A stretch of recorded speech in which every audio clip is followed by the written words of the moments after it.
કેમ છો વિદ્યાર્થી મિત્રો?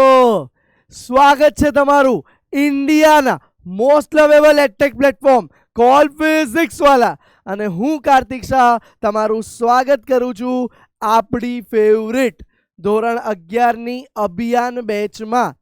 અને જો વાત કરીએ ધોરણ 11 ના સિલેબસની, તો નવી ગુજરાત બોર્ડની નવી એનસીઆરટી પ્રમાણે આ છેલ્લું ચેપ્ટર છે.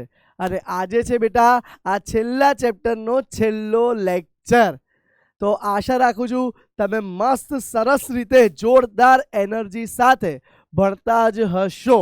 અને જે રીતે આપણો ભારત દેશ અને આપણું ઈસરો ડે બાય ડે એક પછી એક સિદ્ધિ અચીવ કરી રહ્યું છે. આજે આપણે સરળતાથી ચંદ્રના સાઉથ પોલ પર પહોંચી ગયા, જ્યાં હજુ સુધી વિશ્વનો એક પણ દેશ પહોંચ્યો નથી. તો આજે એવું લાગે છે કે આપણા હ્યુમન બીઈંગ માટે હવે કંઈ પણ અશક્ય રહ્યું નથી. અને એમાં પણ આપણો ભારત દેશ જો આ લેવલની પ્રગતિ કરી શકે તો વિદ્યાર્થીઓ એક જ પ્રશ્ન થાય, તમે અને હું પણ કેમ પાછળ રહીએ? તો આપણે પણ કેમ પોતાની અને દેશની પ્રગતિ ના વિચારીએ? તો બાળકો, તમારા માટે અત્યારે તમારી પ્રગતિ એ બીજું કશું નહીં, સારું ભણવું છે. તો સરસ, જો તમે અમારી સાથે ભણશો અને સરસ રીતે ધોરણ 11-12 અને કોમ્પિટિટિવ એક્ઝામ ક્લિયર કરશો તો સરસ રીતે તમે એક સારા ડૉક્ટર, એન્જિનિયર કે અન્ય કોઈ પણ ફિલ્ડમાં એક સારા માણસ તો ચોક્કસ બનશો જ. તો બાળકો, કહેવાનો તાત્પર્ય એ જ છે કે સફળતા મેળવો, અથાગ પરિશ્રમ કરો, એક બે નિષ્ફળતાથી ડરવું નહીં. ચંદ્રયાન 2 યાદ કરો, જે આંશિક રીતે નિષ્ફળ થયું હતું. પહેલા 2 તબક્કા એના પણ સક્સેસફુલ હતા. ચંદ્રની કક્ષામાં એને ઓર્બિટલમાં, ચંદ્રની ઓર્બિટલ કક્ષામાં જે ઉપગ્રહ મૂકવાનો હતો એ તો મૂકી દીધો હતો, પણ જે લેન્ડિંગ કરાવવાનું હતું એમાં નિષ્ફળ રહ્યું હતું. તો જુઓ, ઈસરોએ 4 વર્ષ પછી જબરજસ્ત કમબેક કર્યું અને સફળતા હાસિલ કરી.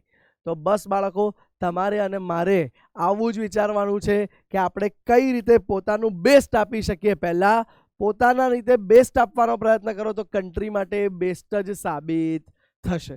ક્લિયર છે? ચલો, સંતુલન ધોરણ 11માંની ભાગ 1 નવી એનસીઆરટી પ્રમાણે છેલ્લું ચેપ્ટર અને અને અને અને એનો છેલ્લો આજનો લેક્ચર. ક્લિયર છે?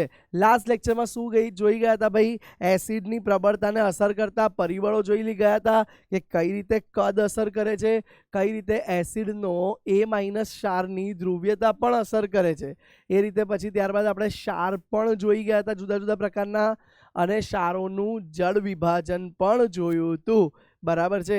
4 પ્રકારના ક્ષાર જોયા હતા, એમનું જળ વિભાજન પણ જોયું હતું. હવે આજે શું જોવાનું છે?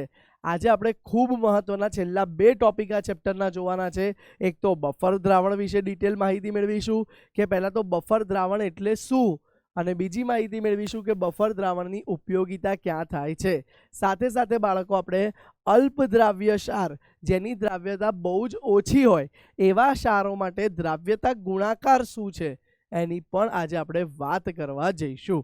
ક્લિયર છે બાળકો? તો આજનો ટાર્ગેટ છે આપણે આટલો ટોપિક ભણવાનો છે. હવે બાળકો, ગયા લેક્ચરમાં આપેલા હોમવર્કથી સ્ટાર્ટ કરીએ.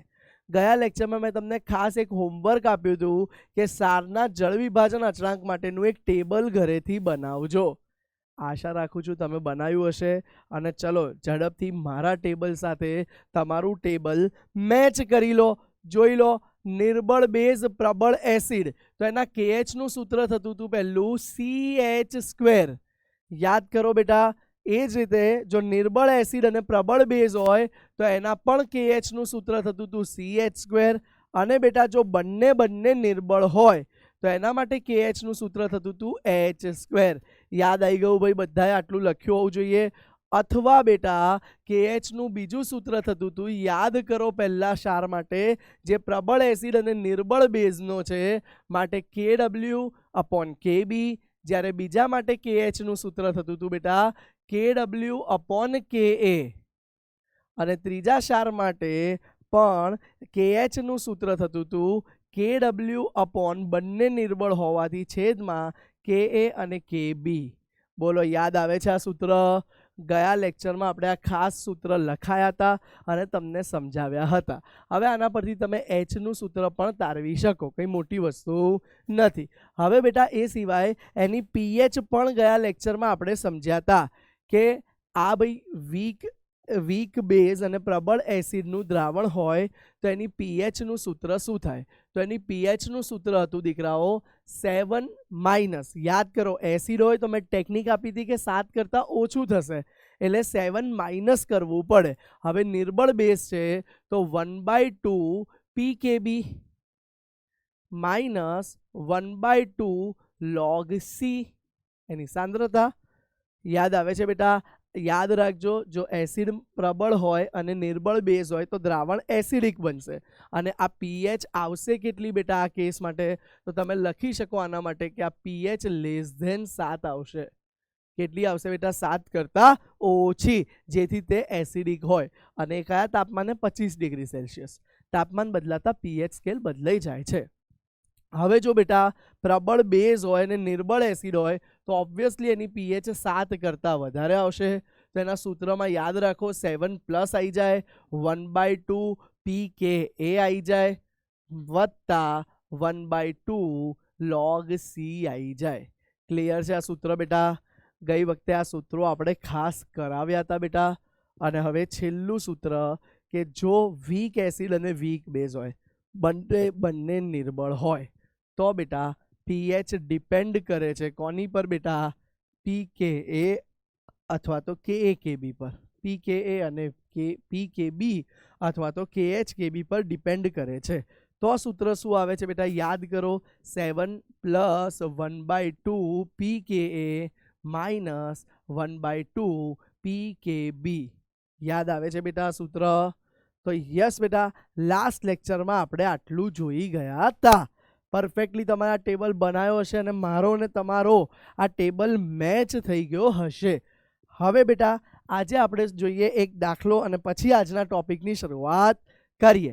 ચલો, પહેલો દાખલો એવું કહે છે કે એસિડિક એસિડનો pKa. તો જુઓ, ગીવન ડેટા આપણે સૌથી પહેલા લખીએ અને દાખલો સ્ટાર્ટ કરીએ. આપણને આપી દીધું છે ભાઈ pKa. કેટલું આપી દીધું છે બેટા? 4.76. વળી કે છે એના એમોનિયમ હાઇડ્રોક્સાઇડનો.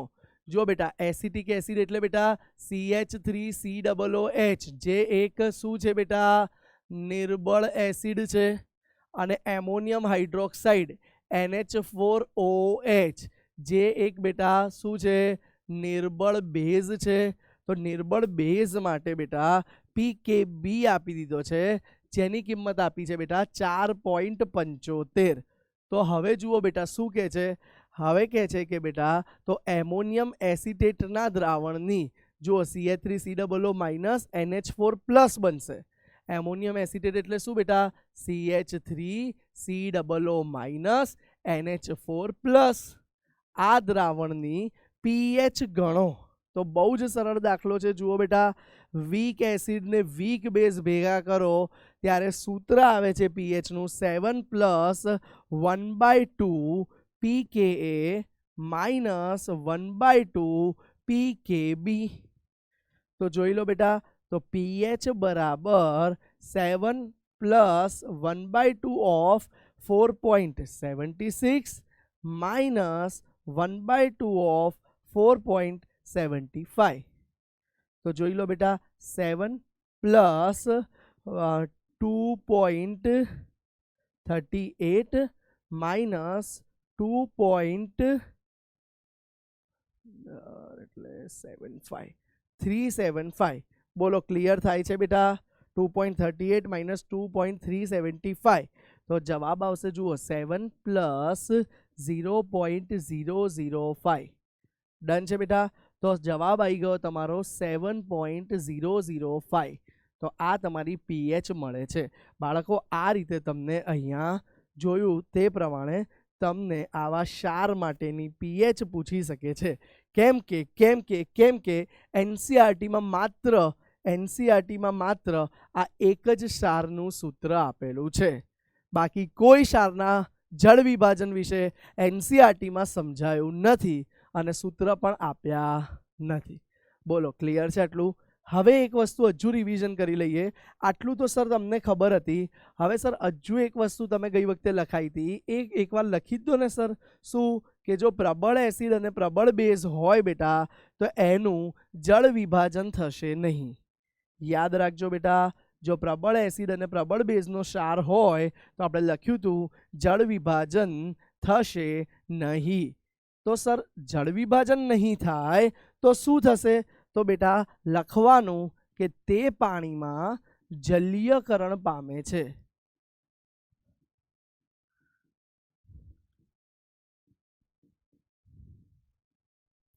ક્લિયર છે બેટા? તેનું જળ વિભાજન નથી થતું પણ તે પાણીમાં જલીયકરણ પામે છે. ડન છે બેટા? આટલું પતી ગયું. આજે આપણે અહીંયા આ ક્ષારો સુધીનો ટોપિક ગયા લેક્ચરનો આપણે રિવાઇઝ કરી લીધો. હવે આજે આગળ વધીએ છીએ. આપણે આજનો ટોપિક છે આપણો બફર દ્રાવણ.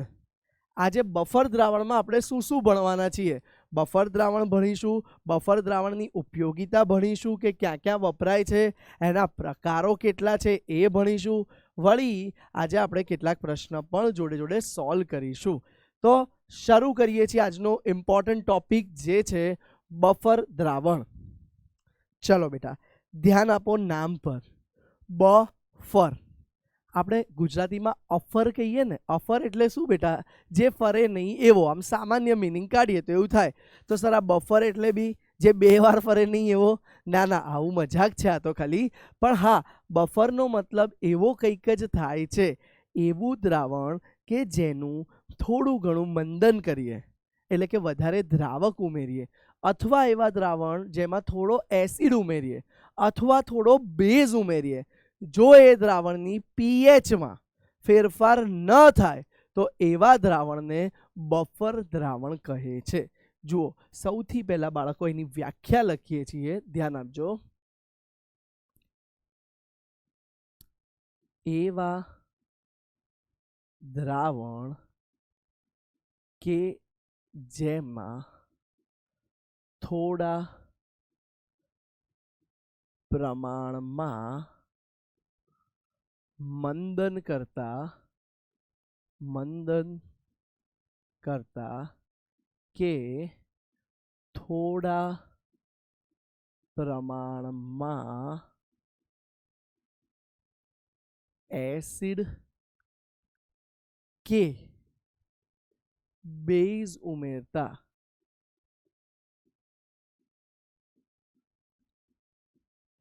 તેની પીએચ બદલાય નહીં.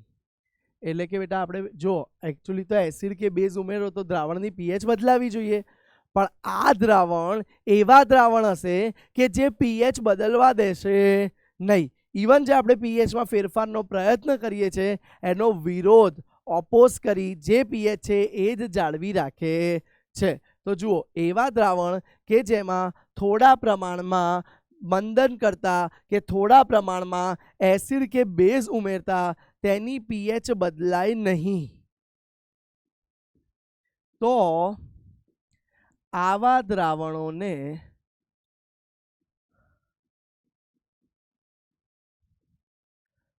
બફર દ્રાવણો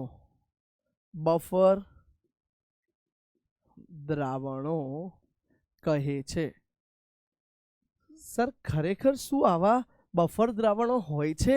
બેટા આપણા શરીરમાં જ આવા બફર દ્રાવણો છે. આપણા શરીરમાં જ બેટા આવા બફર દ્રાવણો છે. તો કેટલાક જૈવિક ફ્લુઇડ એટલે કે આપણું યુરિન, પેશાબ, એ બેટા પોતાની પીએચ મેન્ટેન કરવા ટ્રાય કરે, પણ જો આપણે બહુ જ ઓવરલોડેડ એસિડિક કે બેઝિક ખાઈ લીધું તો એની પીએચ ખોરવાય. અને તો એની પીએચ ખોરવાય કેમ કે જુઓ પીએચ અચળ રાખવાનો પ્રયત્ન કરે છે, પણ ક્યારે? થોડા પ્રમાણમાં એસિડ ઉમેરાય અથવા થોડા પ્રમાણમાં મંદન કરવામાં આવે. શું વાત કરી છે આપણે? માત્ર થોડા પ્રમાણમાં એસિડ ઉમેરાય અથવા થોડા પ્રમાણમાં મંદન કરવામાં આવે એસિડ કે બેઝ, તો એની પીએચ બદલાય નહીં. પણ જો તમે એક્સ્ટ્રીમ બદલી કાઢો તો પછી બદલાઈ જ જાય બેટા. ક્લિયર છે કન્સેપ્ટ? તો આપણું યુરિન, પેશાબ પણ એનું કામ કરે છે. વળી બેટા આપણું લોહી, બ્લડ, એ પણ પોતાની પીએચ મેન્ટેન કરાવવા ટ્રાય કરે છે. એ સિવાય આપણી લાળ, જેને સલાઈવા કહીએ છીએ આપણે, એ પણ બેટા પોતાની પીએચ મેન્ટેન કરવા ટ્રાય કરે છે. એ સિવાય બેટા ઘણા બધા કોસ્મેટિક પદાર્થો,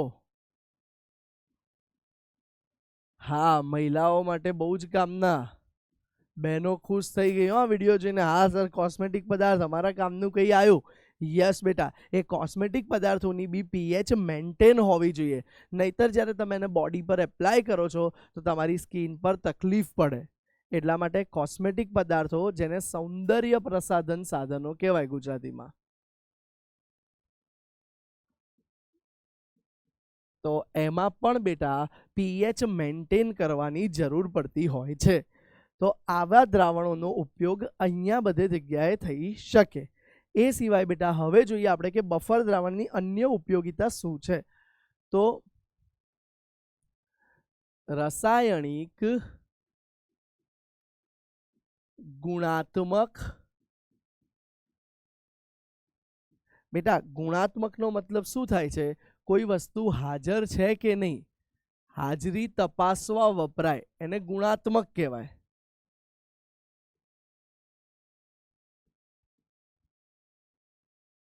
બરાબર બેટા? તો કોઈ કે રાસાયણિક ગુણાત્મક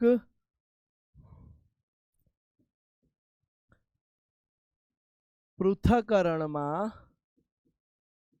તથા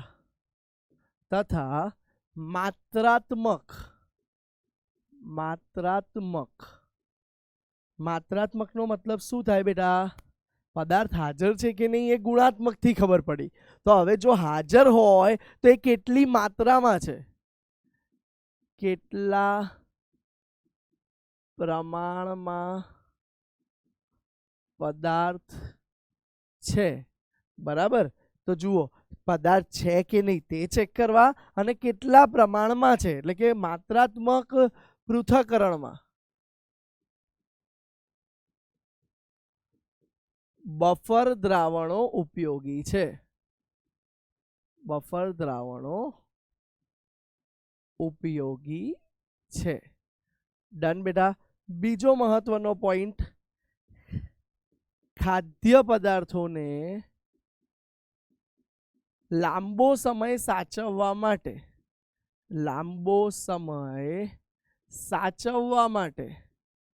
બેટા ખાદ્ય પદાર્થો હોય છે એની સેલ લાઈફ વધારવા માટે, સાચવવા માટે બફર દ્રાવણનો ઉપયોગ થાય છે. એ સિવાય બેટા છેલ્લો ઉપયોગ આપણે આગળ પણ જોયો, ફરી એકવાર લખી લઈએ કે કોસ્મેટિક પદાર્થો કૌંસમાં સૌંદર્ય પ્રસાધનો બનાવવા માટે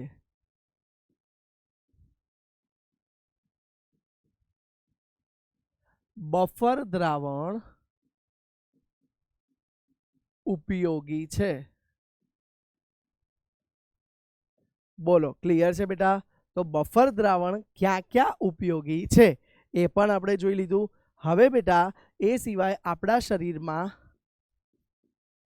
પાચન અને અન્ય જૈવ રાસાયણિક ક્રિયામાં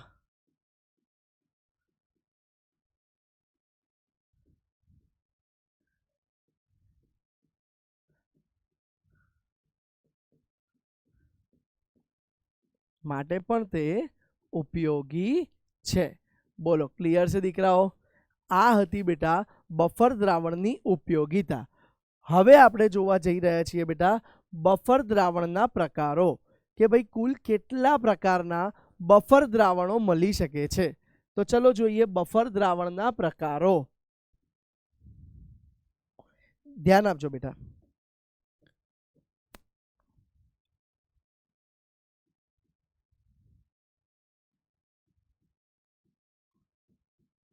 વાત કરવા જઈ રહ્યા છીએ બફર દ્રાવણોની અને એના પ્રકારો વિશે. તો બફર દ્રાવણોના દીકરાઓ 3 પ્રકાર મળે છે. કેટલા પ્રકાર મળશે બેટા? 3 પ્રકાર. કયા કયા? તો જોઈએ, ધ્યાન આપજો પહેલા. હંમેશા જ્યારે જ્યારે હું આવું ફ્લો ચાર્ટ જેવું બનાવડાવું ને બેટા, ત્યારે યાદ રાખવું કે એ સમજવામાં સરળ પડશે. જો તમે એમનેમ બી કરી શકો, પણ આ ફ્લો ચાર્ટ જેવું બનાવશો ને તો એ સમજવામાં તમને ઘણું ઘણું સરળ પડશે. બરાબર બેટા? ચાલો, તો જુઓ બેટા, 3 પ્રકારના બફર મળી શકે છે. પહેલું એસિડિક બફર. પહેલો પોઈન્ટ એસિડિક બફર. બીજો દ્રાવણ જે મળે છે બફર એ બેઝિક બફર. અને ત્રીજું મળશે બેટા તટસ્થ બફર. હવે જુઓ બેટા, એસિડિક બફર હોય તો એની પીએચ ઓબ્વિયસલી 7 કરતાં ઘણી ઓછી હશે. બેઝિક બફર હોય તો એની પીએચ બેટા ઓલરેડી 7 કરતાં વધારે હશે. અને તટસ્થ બફર હોય તો ઓલરેડી નિયર બાય 7 હશે. બોલો, આટલું વસ્તુ સમજાય છે પહેલા તો? હવે ધ્યાન આપો દીકરાઓ, હવે ધ્યાન આપો. એસિડિક બફર કઈ રીતે બને? તો બેટા, એસિડિક બફર બનાવવા માટે નિર્બળ એસિડ વત્તા તેનો ક્ષાર વપરાય છે. નિર્બળ એસિડ વત્તા તેનો ક્ષાર. બીજું, બેઝિક બફર બનાવવા માટે સિમ્પલ વસ્તુ છે, નિર્બળ બેઝ વત્તા તેનો ક્ષાર વપરાય બેટા. અને બેટા, તટસ્થ બફર બનાવવા માટે આજે આપણે એ પણ જોઈશું કે આ બફર કઈ રીતે બનાવાય. તો એ પણ માહિતી મેળવીશું. એ પહેલા તટસ્થ બફર બનાવવું હોય તો આપણે બેટા નિર્બળ એસિડ વત્તા નિર્બળ બેઝ જોઈશે. ડન બેટા? તો આ રીતે આપણે 3 પ્રકારના બફર બનાવી શકીએ. સર કોઈ ઉદાહરણ આપો. ચલો જોઈ લઈએ ઉદાહરણ. નિર્બળ એસિડ CH3COOH, એનો ક્ષાર CH3COO Na+. બોલો, ક્લિયર છે? એ જ રીતે HCOOH ફોર્મિક એસિડ અને એનો ક્ષાર સોડિયમ ફોર્મેટ. બોલો, કન્સેપ્ટ સમજાય છે? નિર્બળ એસિડ અને એનો ક્ષાર જોઈએ બફર બનાવવા માટે. એ જ રીતે ધારો કે બેઝિક બફર બનાવવું છે તો નિર્બળ બેઝ NH4OH અને એનો ક્ષાર NH4Cl. એ સિવાય એમોનિયા અને એનો ક્ષાર NH4+. બોલો, ક્લિયર છે બેટા? સમજાય છે તમને શું જોઈએ? તો આ રીતે બેટા આપણે જો એસિડિક ને બેઝિક બફર બનાવવા હોય તો બનાવી શકીએ. અને બેને મિક્સ કરી દો તો આપણે તટસ્થ બફર બનાવી શકીએ. જોઈ લો, નિર્બળ એસિડ CH3COOH વત્તા નિર્બળ બેઝ NH4OH. તો આ બની ગયું તમારું બેટા તટસ્થ બફર. બોલો, 3 બફરના પ્રકારો ક્લિયર થયા બેટા? એસિડિક બફર, બેઝિક બફર અને તટસ્થ બફર. ચલો એક નાનકડો MCQ સોલ્વ કરીએ. નીચેના પૈકી કયું બફર દ્રાવણ નથી?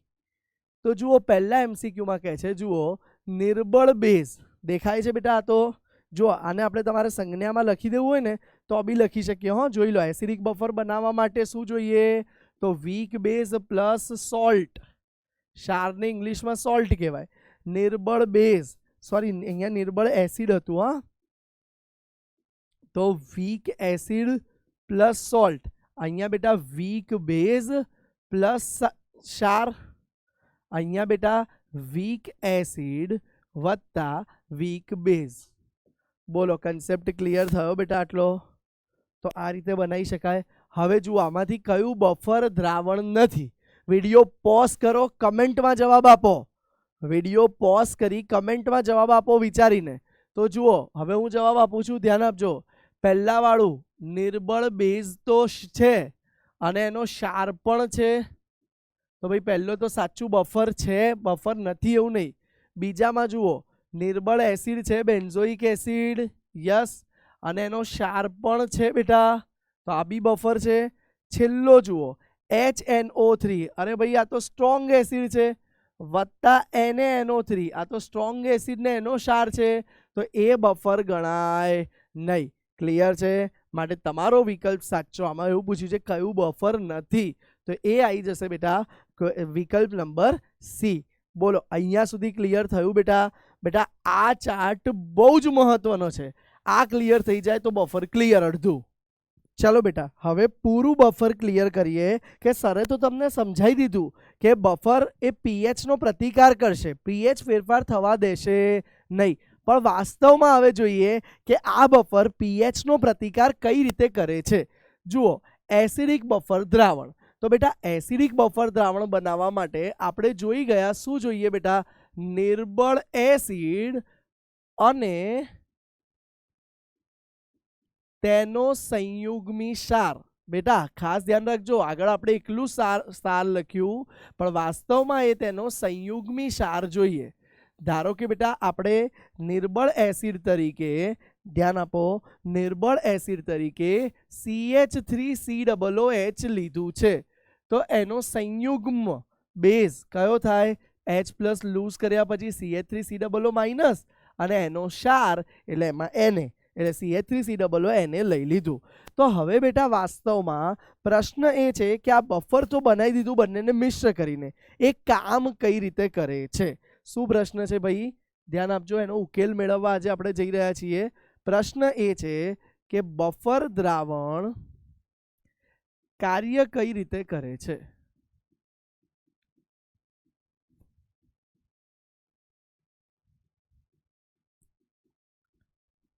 જુઓ બેટા, તો બફરમાં બે વસ્તુ છે, ચલો એ બંને વસ્તુ આપણે લખીએ છીએ અને સમજીએ.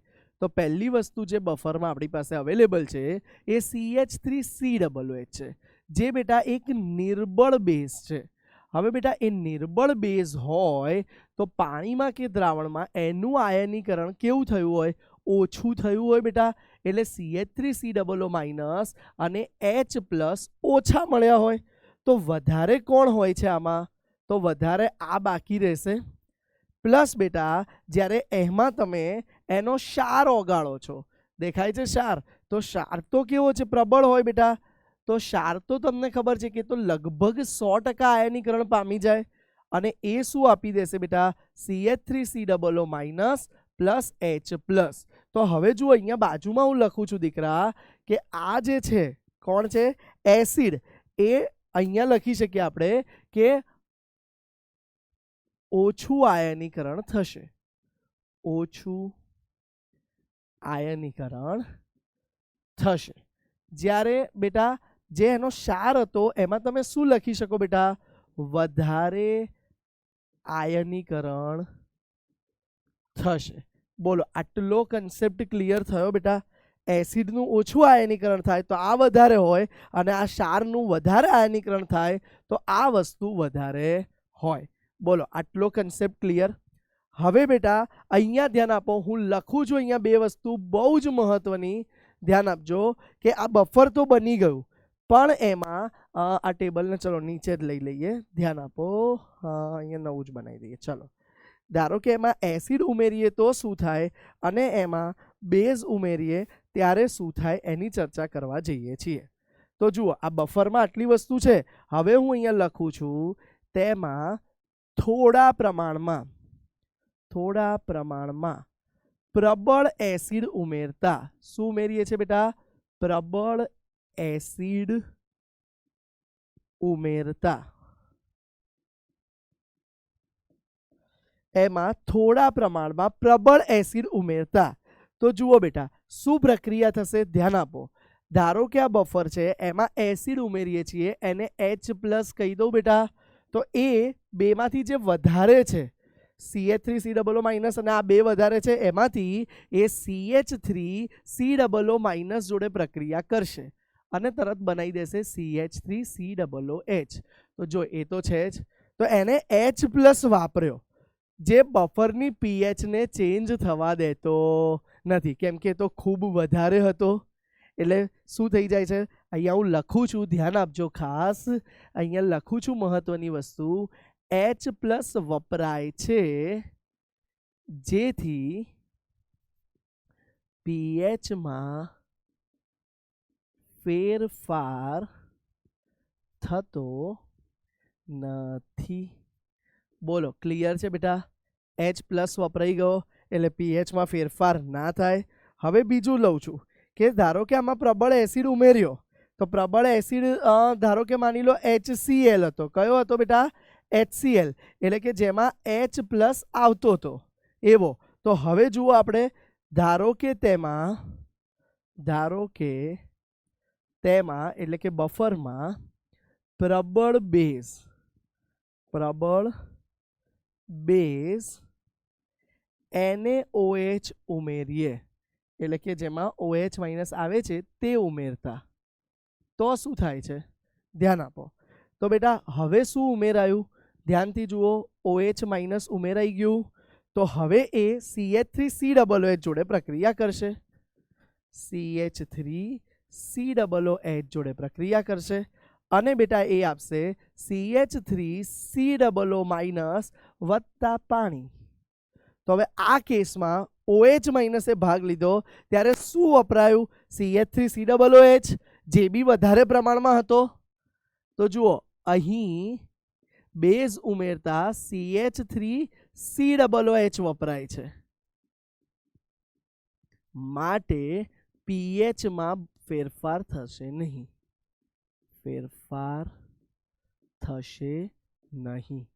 બોલો, કન્સેપ્ટ ક્લિયર થઈ રહ્યો છે બેટા? આમ જોઈ શકો છો તમે કે એસિડ કે બેઝ ઉમેરી દઈએ છે છતાં એની પીએચમાં બહુ ફેરફાર જોવા મળતો નથી. તો જુઓ બેટા, આપણે જોયું કે એસિડિક બફરમાં એસિડ ઉમેર્યો કે બેઝ ઉમેર્યો, પીએચમાં કોઈ ફેરફાર થયો નહીં. હવે આપણે જોઈએ બેટા કે બેઝિક બફરમાં શું થાય છે. આ જ વસ્તુ ધારો કે આપણે બેઝિક બફર દ્રાવણની વાત કરીએ, તો ચલો મને જવાબ આપો, બેઝિક બફર દ્રાવણ કઈ રીતે બનશે ભાઈ? તો બેઝિક બફર દ્રાવણ બેઝ વત્તા તેનો સંયુગ્મ અથવા તેનો સંયુગ્મી ક્ષારથી બનશે. ચાલો યાદ કરો, ઉદાહરણ શું હતું બેઝિક બફરનું? બેઝ લઈ લો, પણ બેઝ કેવો ભાઈ? ઉભા રહો ભાઈ, હા, બેઝ પણ નિર્બળ જ જોઈએ. હા, પ્રબળ બેઝ ચાલે નહીં. તો નિર્બળ બેઝ જુઓ, આગળ પણ આપણે લખ્યું હતું કે ભાઈ નિર્બળ એસિડ ને તેનો સંયુગ્મી ક્ષાર. તો નિર્બળ બેઝ અને તેનો સંયુગ્મી ક્ષાર.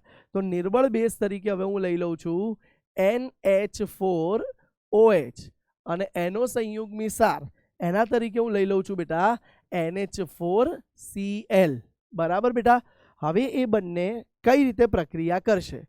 ધ્યાન આપો. પહેલા ધારો કે હું વાત કરું NH4OH, તો બેટા એ તો કેવો છે બેટા? નિર્બળ બેઝ છે. તો નિર્બળ બેઝ હોય બેટા તો તમને ખબર છે કે એ આયનીકરણ ઓછું પામે. બરાબર? તો એ NH4+ OH- આપે છે, પણ બાજુમાં જ તમે લખી શકો કે ઓછું આયનીકરણ થશે. તો બેટા ઓછું આયનીકરણ થાય, ધ્યાન આપજો, તો આપણી પાસે શું વધારે હાજર હોય? તો આપણી પાસે બેટા વધારે પ્રમાણમાં હાજર હશે બેટા NH4OH. બરાબર? અને હવે જુઓ, એના સંયુગ્મ ક્ષાર લઈ લો. તો સંયુગ્મ ક્ષારમાં તો NH4Cl છે બેટા, તો લગભગ 100%, એટલે મેક્સિમમ આયનીકરણ થઈ જાય બેટા. તો એમાં NH4+ અને Cl- વધારે હોય. તો અહીંયા હું લખું છું કે આમાં શું થશે બેટા? વધારે આયનીકરણ થશે.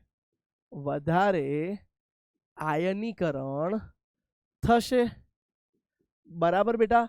તો હવે શું થશે? ધ્યાન આપજો, એકમાં ઓછું એકમાં વધારે, આટલું તો આપણે સમજી ગયા. હવે ધ્યાન આપજો, હવે જો આમાં વધારે આયનીકરણ થાય, પોઈન્ટ નોટ કરજો, બહુ મહત્વની વાત કરી રહ્યો છું. તો હવે આમાં હાજર હશે વધારે પ્રમાણમાં NH4+.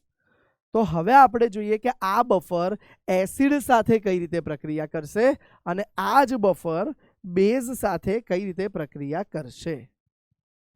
તો જુઓ, પહેલો કેસ, બફરમાં થોડા પ્રમાણમાં પ્રબળ HCl કૌંસમાં H+ ઉમેરતા, ભાઈ HCl તો પ્રબળ એસિડ જ છે. હવે જોઈ લો, આપણે ઉમેરી દઈએ છે HCl, ધ્યાન આપજો. તો એનો H+ એડ થઈ ગયો છે. હવે એ H+ શું કરશે બેટા, ધ્યાન આપજો. તો એ H+ NH4OH જોડે પ્રક્રિયા કરશે. કોની જોડે પ્રક્રિયા કરે છે બેટા, NH4OH. તો NH4OH વત્તા H+, it gives, ધ્યાન આપજો, it gives and gets, પણ મોટા ભાગે gives NH4+ plus H2O.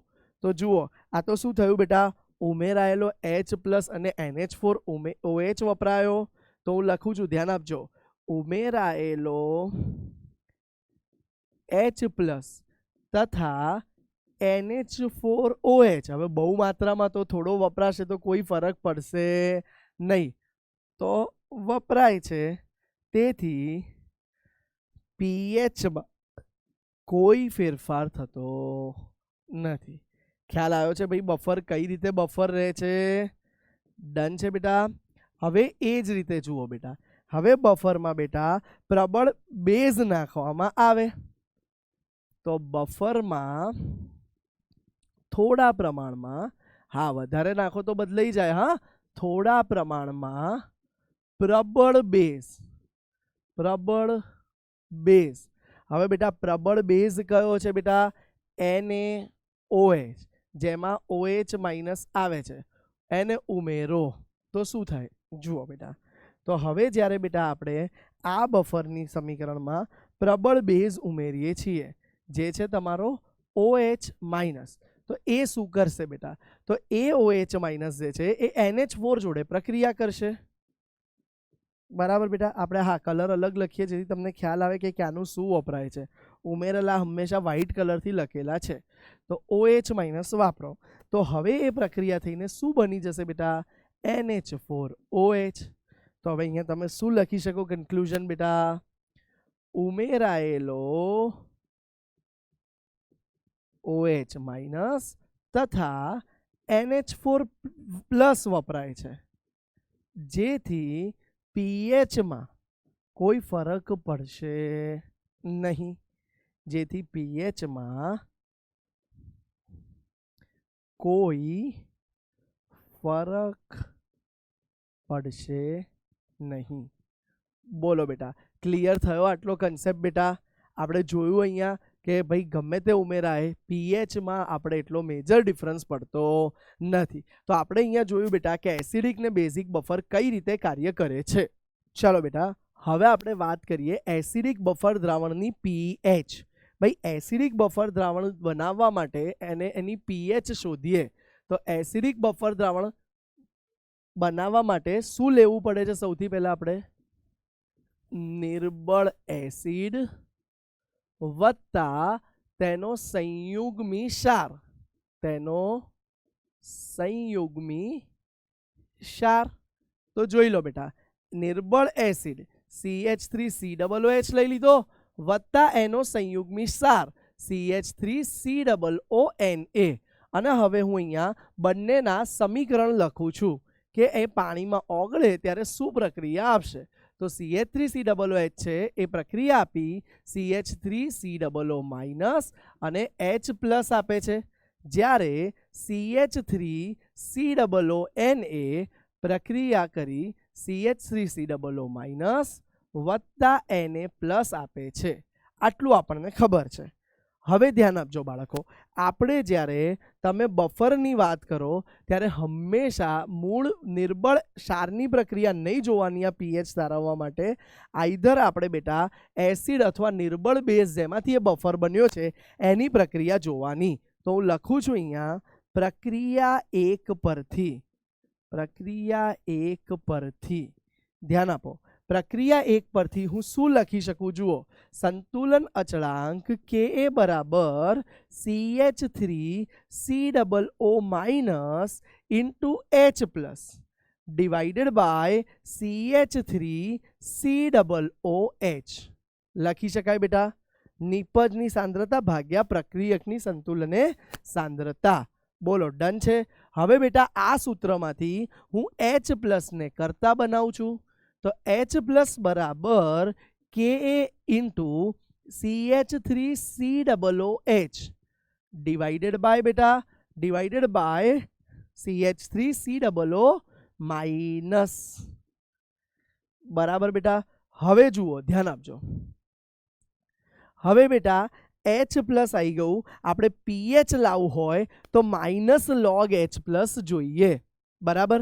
તો પહેલા બંને બાજુ log લેતા, બંને બાજુ log લેતા તો શું થઈ જશે જુઓ બેટા. તો હું લખું છું અહીંયા ધ્યાન આપજો કે ભાઈ આ બાજુ log H+ બરાબર log Ka.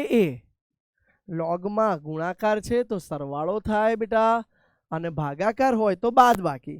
પણ અત્યારે આપણે એમને લખીએ છીએ log CH3COO માં H minus log CH3COO minus. બરાબર છે બેટા. હવે જોઈ લો બેટા, આખા સમીકરણમાં બંને બાજુ માઇનસ વડે ગુણતા, બંને બાજુ માઇનસ વડે ગુણતા તો શું થઈ જશે બેટા જુઓ. બંને બાજુ જો અગર તમે માઇનસ વડે ગુણી દેશો તો હું લખું છું માઇનસ log ઓફ H+ બરાબર minus log of Ka minus log of CH3COOH અને minus minus plus log of CH3COO minus. બોલો ક્લિયર છે બેટા.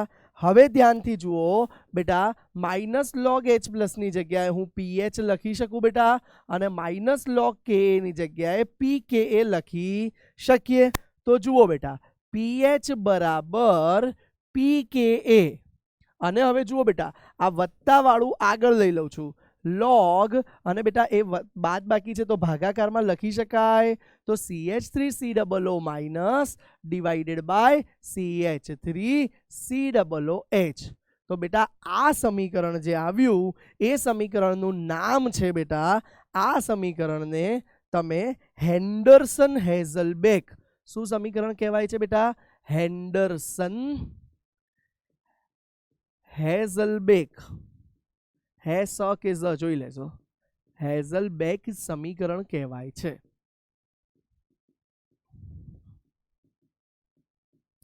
અને બેટા આ જ સમીકરણને સારી રીતે હજુ બી લખવું હોય તો લખી શકો તમે pH બફર દ્રાવણ માટે pH બરાબર નિર્બળ એસિડનો pKa વત્તા log ઉપર શું છે CH3COO માઇનસ એટલે ક્ષાર અને ભાગ્યા એસિડ. તો આ સૂત્ર હેન્ડરસન હેઝલબેકે આપ્યું હતું, જેથી તમે જો સાંદ્રતા અને એસિડનો pKa જાણો તો યોગ્ય pH વાળું બફર બનાવી શકો છો. બોલો ક્લિયર છે? ચલો ડન છે બાળકો.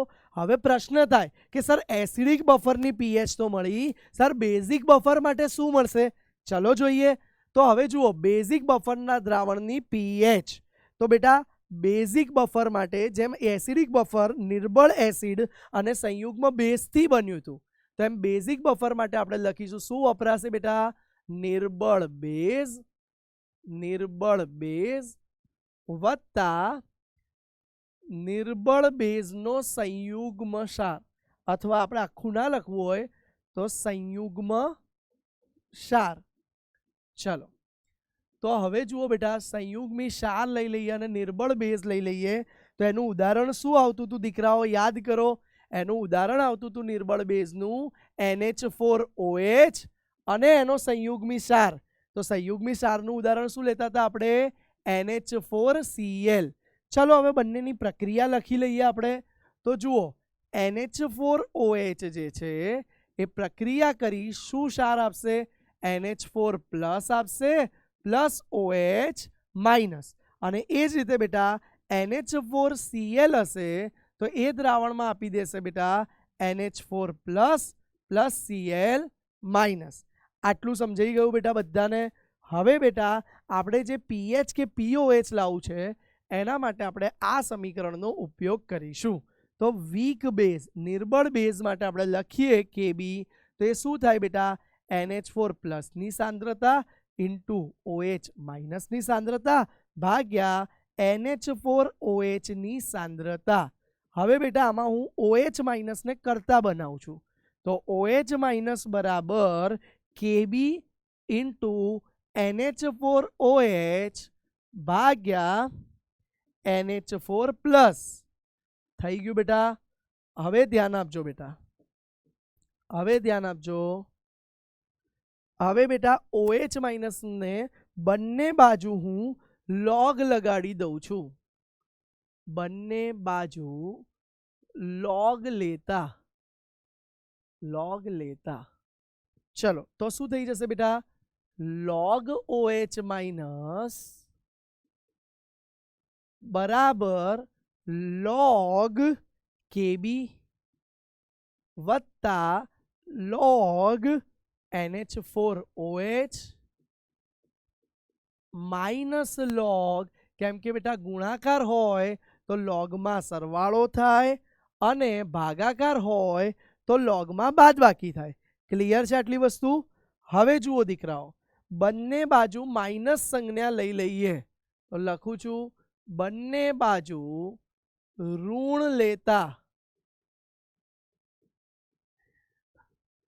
તો જુઓ બેટા શું થશે, minus log of OH minus બરાબર માઇનસ log ઓફ KB, આ માઇનસ થઈ જશે log ઓફ NH4OH અને બેટા આ પ્લસ થઈ ગયું log NH4+.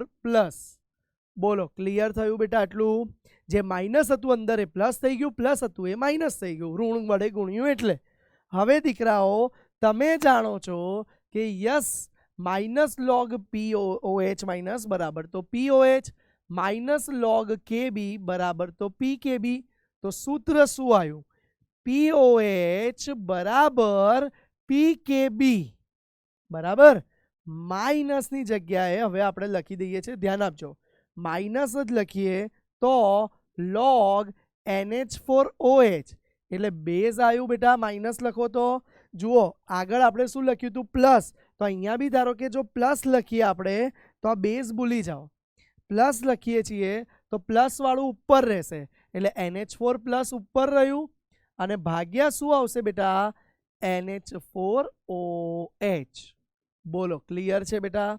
હવે જુઓ બેટા તો આ સૂત્રને તમે લખી શકો કે POH બરાબર PKB પ્લસ log ક્ષાર ભાગ્યા બેઝ.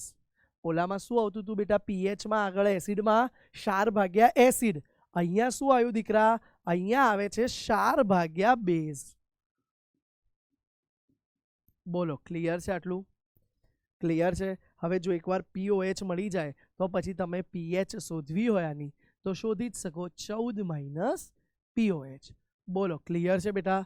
તો આ અગેન આ સૂત્ર જે આવ્યું એને પણ હેન્ડરસન હેઝલબેગ સૂત્ર કહેવાય છે.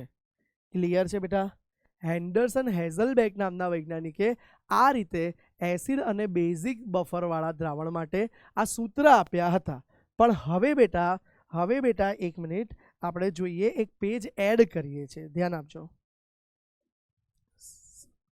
પેજ એડ કરી દઈએ આપણે. ચાલો તો હવે બેટા આપણે હું અહીંયા લખું છું બહુ મહત્વની વસ્તુ, ધ્યાન આપજો. મહત્વની વસ્તુ છે કે હેન્ડરસન હેઝલબેગ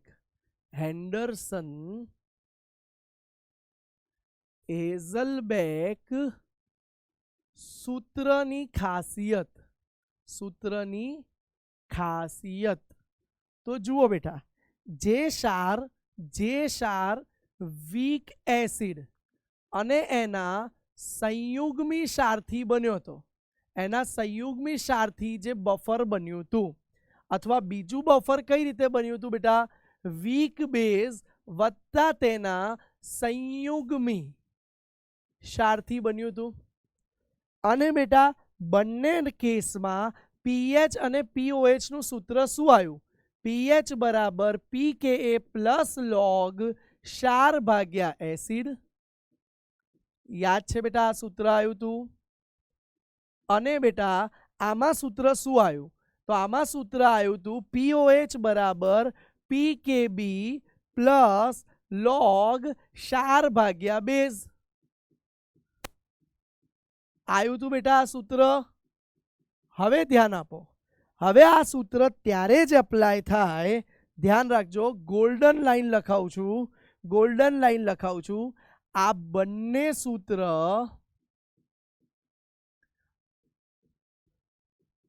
વાળા બફર દ્રાવણ ત્યારે જ બને, ત્યારે જ બને જ્યારે જ્યારે પી એસિડ ક્ષાર ભાગ્યા એસિડ અથવા તો ક્ષાર ભાગ્યા એસિડ અથવા તો ક્ષાર ભાગ્યા બેઝ અથવા તો ક્ષાર ભાગ્યા બેઝ. બેટા આ ગુણોત્તર 10 થી લઈને 1/10 સુધી હોય તો જ બફર મળે, તો જ બફર દ્રાવણ મળે. બાકી બેટા બફર બનાવી શકાય નહીં. કોઈ કે એનો ગુણોત્તર હું સર એવો લઈ લઉં 100 મળ્યો, 200 મળ્યો, 5000 મળ્યો અથવા 0.0005 મળ્યો તો ચાલે નહીં. માટે ક્ષાર ભાગ્યા એસિડનો ગુણોત્તર અથવા તો ક્ષાર ભાગ્યા બેઝનો ગુણોત્તર એ 10 થી લઈ 1/10 સુધી હોય તો તેવું જ બફર મળે છે. ક્લિયર છે દીકરાઓ? અહીંયા તમારો બફર દ્રાવણનો ટોપિક પૂર્ણ થયો. અહીંયા તમારો બફર દ્રાવણનો ટોપિક પૂર્ણ થયો. હવે બેટા આપણે આગળ જોઈએ છે અલ્પ દ્રાવ્ય ક્ષારોની દ્રાવ્યતા ગુણાકાર. પહેલા તો અલ્પ દ્રાવ્ય ક્ષાર એટલે શું? અલ્પ દ્રાવ્ય ક્ષાર એટલે શું? તો ધ્યાન આપજો. એવા ક્ષાર કે જે દ્રાવકમાં ખૂબ જ ઓછા ઓગળે તેવા ક્ષારને અલ્પ દ્રાવ્ય ક્ષાર કહે છે. બોલો, કન્સેપ્ટ ક્લિયર છે? જે બહુ જ ઓછા ઓગળે એ અલ્પ દ્રાવ્ય ક્ષાર કહેવાય. હવે સર દ્રાવ્યતા એટલે શું? અમે આ શબ્દ ફર્સ્ટ ટાઈમ સાંભળ્યો. દ્રાવ્યતા એટલે શું? તો દ્રાવ્યતાની વ્યાખ્યા આપું છું. અચળ તાપમાને 1 લિટર દ્રાવકમાં દ્રાવ્યની જે મહત્તમ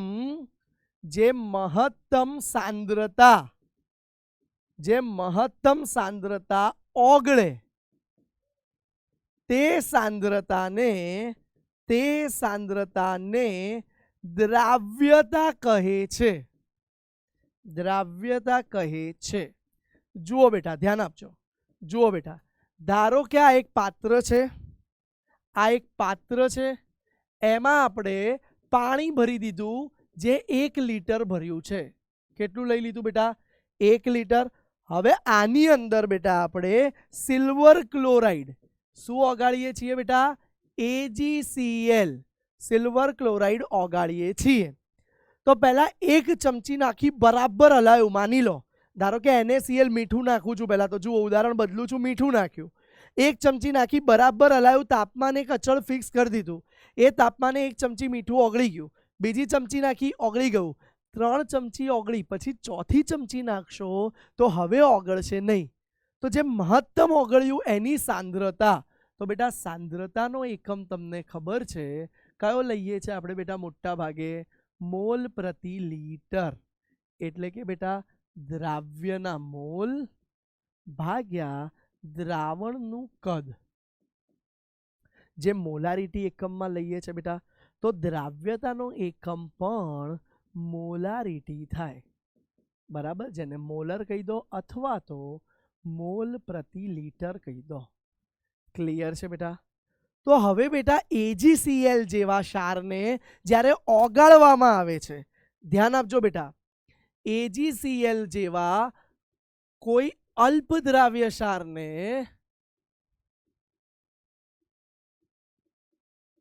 ઓગાળવામાં આવે છે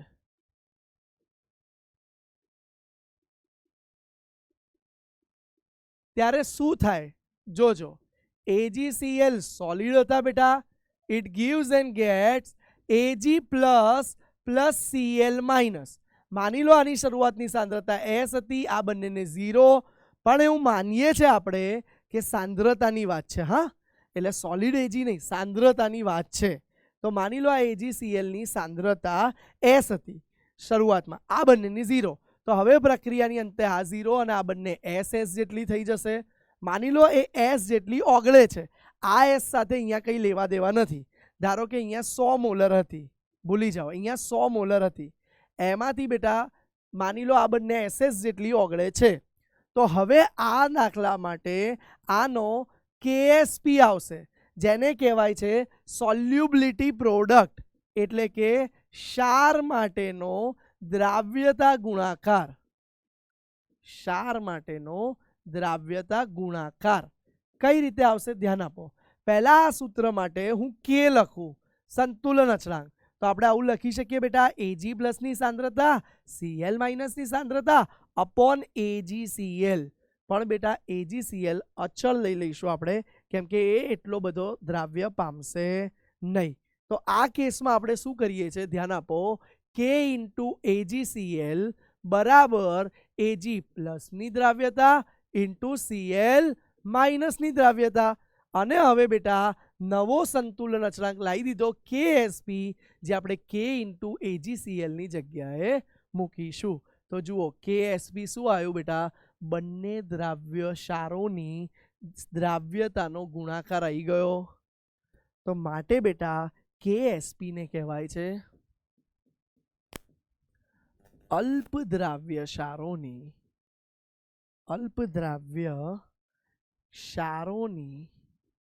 માટે દ્રાવ્યતા ગુણાકાર. બોલો દીકરાઓ, ક્લિયર થયું આટલી વસ્તુ? તો આ બેટા આપણે ભણી ગયા KSP, જેને કહેવાય છે અલ્પદ્રાવ્ય ક્ષારો માટે દ્રાવ્યતા ગુણાકાર. ચલો ડન બાળકો. હવે આપણે બીજા કેટલાક ક્ષાર માટે આવા દ્રાવ્યતા ગુણાકાર શું થાય એ સમજીએ. ચલો પહેલા આપણે સાવ સાદો એક ક્ષાર લઈ લઈએ, જે આગળ બી આપણે લીધો હતો, AgBr. બરાબર છે બેટા? તો એ જ્યારે આયનીકરણ પામે અથવા જો દ્રાવણમાં દ્રાવ્યતા પામે ત્યારે એ Ag+ આયન આપશે બેટા, પ્લસ Cl- આપશે. માની લો બેટા આપણે 3 પદ લખીએ છીએ, આમાં હવે 4 પદ લખવા પડશે.